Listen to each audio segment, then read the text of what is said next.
आदित्य पापा घरवा रहलू त घास भूसा कैलू पापा घरवा रहलू त घास भूसा कैलू उतर चला कनिया तू बहरा चोना कैलू उतर चल बहरो तू बहरा चोना कैलू नई हर के नहर में नहाव बेधारैलू उतर चल बहरो भातार वाला भैलू उतर चल बबुनी तू बहरा चोना कैलू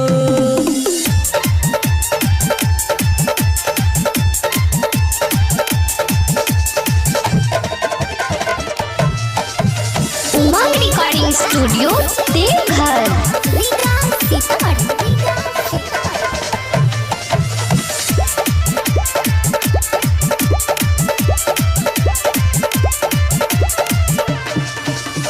घुमलू दीघावा बाजार रखलू 10 गो भातार खेलले बारू सारा खेलावा उठे बन तारू साध ले बारू सब सवाद तहार बात अला बेलावा कॉलेज पढ़े गइलू त मास्टर के फसैलू कॉलेज पढ़े गइलू त मास्टर के फसैलू उतर चल कनिया तू बारा चोना कैलू उतर चल बबुनी भातार वाला भैलू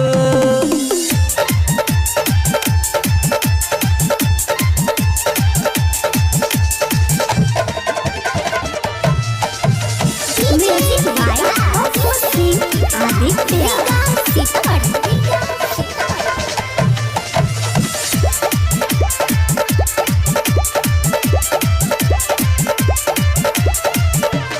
अब का धैले बारू ढोंग नइखे सूद कवन अंग हाउ जरिए के बहेगावा अब का बहनेलू अनेक सनो जोतले तोहर खेत मुँह के समरल है बारे हेंगावा